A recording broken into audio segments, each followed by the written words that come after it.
సేవ చేయడం అనేది మామూలు విషయం కాదని, అందున కోవిడ్ సమయంలో ప్రారంభించిన వితరణ కార్యక్రమం నిరంతరంగా కొనసాగిస్తుండటం గొప్ప విషయమని వక్తలు పేర్కొన్నారు. కాగా రామాయణ పారాయణ సేవా సమితి, శ్రీ గాయత్రి బ్రాహ్మణ సేవా సంఘం సంయుక్త ఆధ్వర్యంలో జరుగుతున్న బీద బ్రాహ్మణులకు నెలవారీ నిత్యావసర సరుకుల వితరణ కార్యక్రమం ఎప్పటిలా రెండో శనివారం భద్రాచలం సత్యసాయి భజన మందిరంలో జరిగింది. ఇందులో భాగంగా అమెరికాకు చెందిన జానకి, ప్రియాంక, బెంగళూరుకు చెందిన భార్గవి శిల్ప, హైదరాబాద్కు చెందిన కృష్ణమీనన్, పుట్టపర్తికి చెందిన కేఎస్ఎన్ మూర్తి, భద్రాచలానికి చెందిన ఐటీసీ కాంట్రాక్టర్ పాకాల దుర్గాప్రసాద్తో పాటు తూము చంద్రశేఖర్, మధుసూదన శర్మ, గండి వెంకన్న, ఆర్కే రామారావులు ప్రస్తుతానికి దాతలుగా వ్యవహరిస్తుండగా 51వ నెల 21 మందికి వితరణ గావించారు. ఈ సందర్భంగా వక్తలు మాట్లాడుతూ ఎక్కువ మంది దాతలు ముందుకు వస్తే మరింత మంది బీదలకు సాయం అందించవచ్చని అభిప్రాయపడ్డారు. ఈ కార్యక్రమంలో Thumu Chandrashekar, RK Ramarao, Telangana state government retired employees association Bhadrachalam division associate president Gandi Venkanna, అదే యూనియన్ స్టేట్ కౌన్సిలర్ కొత్త రామలింగయ్య, రామకృష్ణ సేవా సమితి సభ్యులు, retired health officer Dantulu Subbaraju, Srinivas తదితరులు పాల్గొన్నారు. ఈ కార్యక్రమాన్ని ఇప్పుడు చెప్పారు రామారావు గారు. 51 నెలల నుంచి ఇది 51వ నెల నిర్విఘ్నంగా కొనసాగిస్తున్నాం. ఇది కరోనా అప్పుడు మొదలుపెట్టాను సార్ సుబ్బరాజు గారు. ఈ కార్యక్రమాన్ని రామారావు గారు ద్వారా మొదలుపెట్టారు. అప్పటి నుంచి ఇప్పటి వరకు కంటిన్యూగా ఇది నడుస్తూ ఉంది. రామాయణ పారాయణ సమితి అని అమెరికా వాళ్ళు ఉంటారు, వాళ్ళు కూడా వచ్చారు. లాస్ట్ టైం మనకి 40వ దాంట్లోనే వచ్చారు, 37 దాంట్లో అమెరికా నుంచి వాళ్ళు కూడా వచ్చారు, పాల్గొన్నారు. వాళ్ళు చాలా సంతోషించారు. రియల్గా ఏంటంటే ఈ నిత్యావసర వస్తువులు, బియ్యం ఇవన్నీ ఒక 1000 రూపాయలకి సరిపడా కిట్ ఒకటి తయారు చేసి, ఇదంతా రామారావు గారి శ్రమ మొత్తం ఆయన చేతుల మీదుగా ఆయన ఒక్కడే దీనంతా సమకూర్చి ఇవన్నీ చేయడం చాలా కష్టం. కాబట్టి మనలో కూడా తీసుకునే వాళ్ళు కూడా దీనిలో కేవలం తీసుకోవటమే కాకుండా వారికి కూడా కొంతగా సహాయం చేయాలి, కొద్దిగా చేతనైన వాళ్ళు. ఎందుకంటే ఇప్పుడు చూస్తూనే ఉన్నారు మీరు. ఎందుకంటే ఈ కార్యక్రమానికి డబ్బు సాయం అని చేయగలిగారు, ఫిజికల్గా వచ్చి ఇక్కడ చేయడం అనేది అందరికీ వీలు పడదు. కాబట్టి నా యొక్క విజ్ఞప్తి ఏంటంటే, ఇది మీలో ఎవరైనా సరే ఆయనతో మాట్లాడి ఒకరోజు ఆయనకు కూడా మీరు సాయం, ఎందుకంటే ఆయన కూడా చూస్తూనే ఉన్నాం, ఏజ్ అంతా చాలా పెద్ద ఏజ్ అయిపోయింది. అయినా కానీ ఆయన ఇంకా పొట్టవేరు విక్రమార్కులాగా ఇది కొనసాగిస్తున్నారు. చాలా ఆయన సాయిబాబా వారు ఆయనకు శక్తిని ఇస్తున్నారు, ఆయన నిర్విఘ్నంగా ఇది చేస్తున్నారు. కాబట్టి ఇంకా ఇలాగే కొనసాగాలంటే మీ చేయుతూ కూడా కొంతగా ఇస్తే బాగుంటుంది. మీరు ఇది అంటే ఆర్థికంగా అక్కర్లేదు, మీరు కొద్దిగా సాయం చేస్తే చాలా ఆయనకి.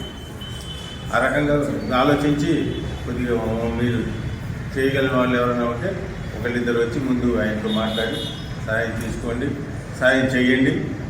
ఇది ఇంకా ముందుకు ఇలాగే వెళ్ళాలని కోరుకుంటున్నాం. ఇంకెవరైనా ఉంటే ఇంకా మేము కూడా ప్రయత్నం చేస్తున్నాం, దీన్ని 25 వరకు తీసుకెళ్దామని.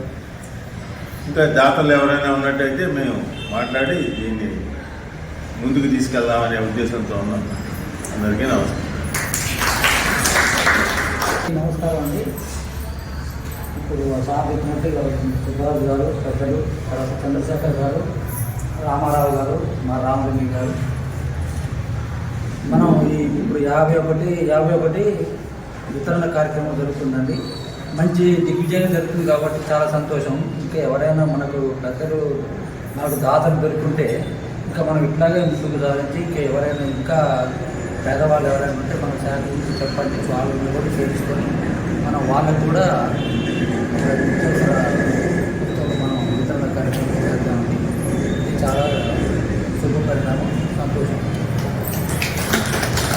శ్రీ రామాయణ పారాయణ సేవా సమితి వారి సహకారంతో దగ్గర 4 సంవత్సరాల పైకి నడుస్తుందండి ఇది కార్యక్రమం. ఈ కార్యక్రమం నడిచినప్పటి నుంచి కూడా ప్రతి అందరికీ ఎవరికి తెలియదు, భద్రాచలంలో కూడా చాలామంది తెలియదు. ఏదో ప్రతి నెల రోజు వస్తున్నాడు, తీసుకుంటాను, పోతుండ్రు గ్రామంలో. మీకు మాకు ఈ చుట్టుపక్కల తెలుస్తుందండి, అందరికీ తెలియకపోవాలి. నాకు ఒక 2 సంవత్సరాలకు తెలిసింది ఈ విషయం. గ్రౌండ్లో తిరిగినప్పుడు శంకర్రావు గారు ఈ విధంగా ఏం సార్ ఎడిపోతుంది ఏంటి అంటే, శనివారం గారు వీర బ్రహ్మణకి వితరణ ఇచ్చేది ఉంది, వెళ్తున్నానంటే అప్పుడు నాకు తెలుసు. నేను కూడా ఆయనతో రావడం మొదలుపెట్టాం. అయితే ఇప్పుడు ఈ కార్యక్రమం అందరికీ తెలియపరిచేలాగా ఈ ఛానల్ ద్వారా, ఈ యూట్యూబ్ ద్వారా తెలిస్తే బ్రాహ్మణులు అంటేనే ఒక అభిప్రాయం ఉంటుందండి. వీర బ్రాహ్మణులు అంటే ఇంకా ఎటువంటి వాళ్ళకి కూడా ఇంకా అభిప్రాయం ఉంటుంది. అభిప్రాయం వస్తే వాళ్ళకి మనం సహాయం చేయాలని మనసు వాళ్ళకు కోరుతారు. అందువల్ల ఈ ఛానల్ ద్వారా అందరూ పంపిస్తే దయచేసి ఇదే క్రమంలో సహాయం చేయాలని దాతలను కోరుతున్నామండి. వాళ్ళు దాతలు డబ్బున్నోళ్ళు లక్షలు కోట్లు కూడా మనం గుండ్రీలు వేస్తున్నాం. అదేదో బీదల్లో పంపితే లక్ష రూపాయలు ఇచ్చినా కోటి పరీక్షినా బాధుల దగ్గర భక్తుడే. అదే బీదల్లో చెప్పారనుకోండి, బీద వాళ్ళకి అతను దేవుడు అవుతాడు. అది గ్రహించాలి, దాతలు గ్రహించి బీద బ్రాహ్మణులు ఆడుకోవాలని.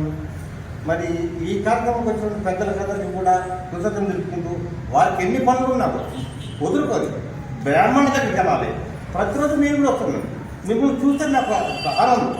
మిమ్మల్ని చూడాలి, ప్రశ్న అందరు ఆరోగ్యంగా ఉన్నారా లేదా చూడాలి, ఎలా ఉన్నారు ఏంటంటే చూస్తే నాకు ఏదో సంతోషంగా అనిపిస్తుంది. అదేవిధంగా మన ఈ భద్రాచలం రామవారి సన్నిధిలో ఈ కార్యక్రమం చేసుకోవడం చాలా సంతోషకరంగా ఉందండి. దీనికి రామారావు గారు, సంతోష్ బాబు, శంకరరావు వాళ్ళ ద్వారా ఇది నడుస్తున్నారు. భగవంతుడు మీ అందరికీ మనకి రామారావు వాళ్ళకి ఆరోగ్యం సహకరించాలని మీ అందరి తరపు నుంచి బాగుంది కోరుకుంటున్నాను.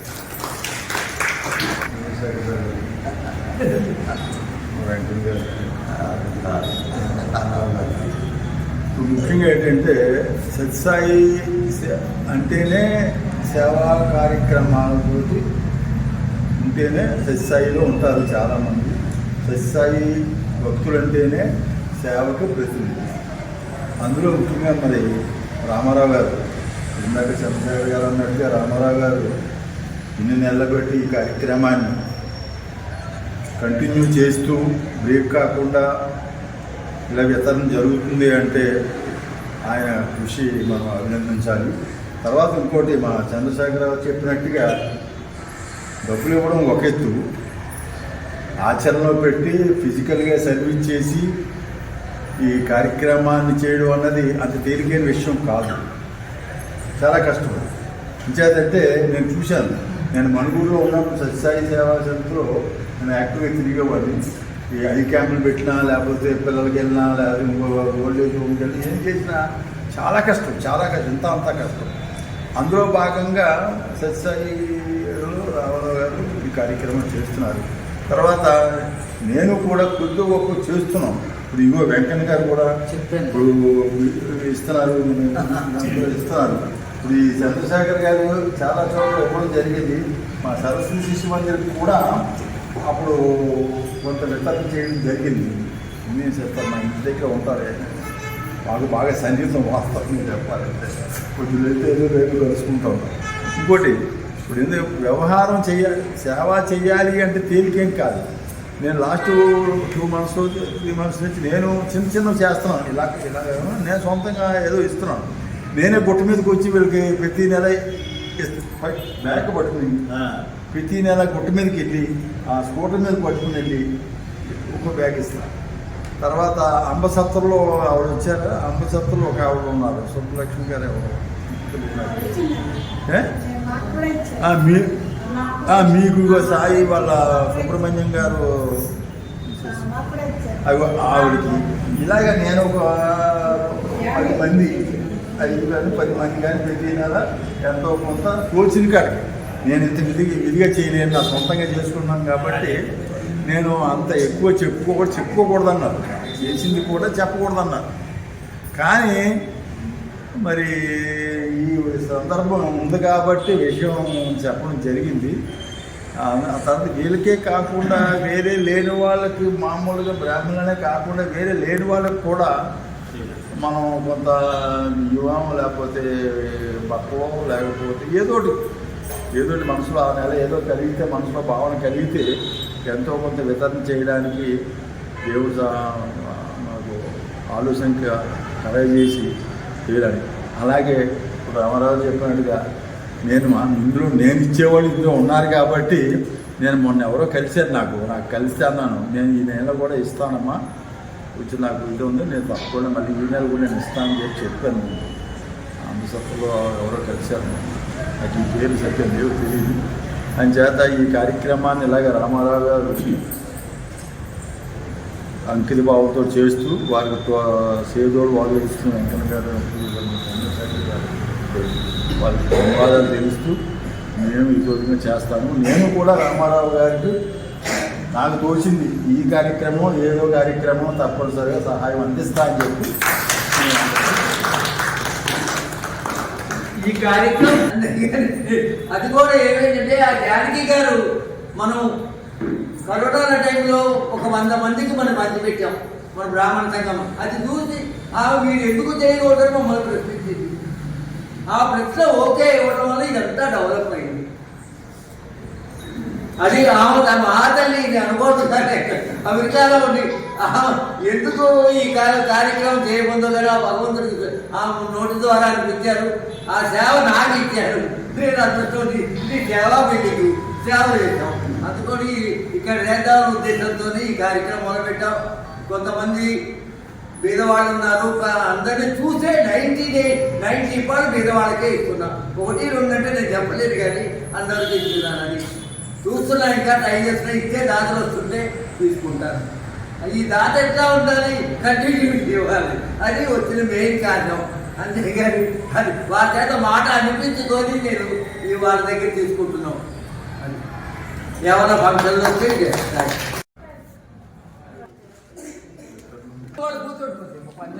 ఒక 5 నిమిషాలు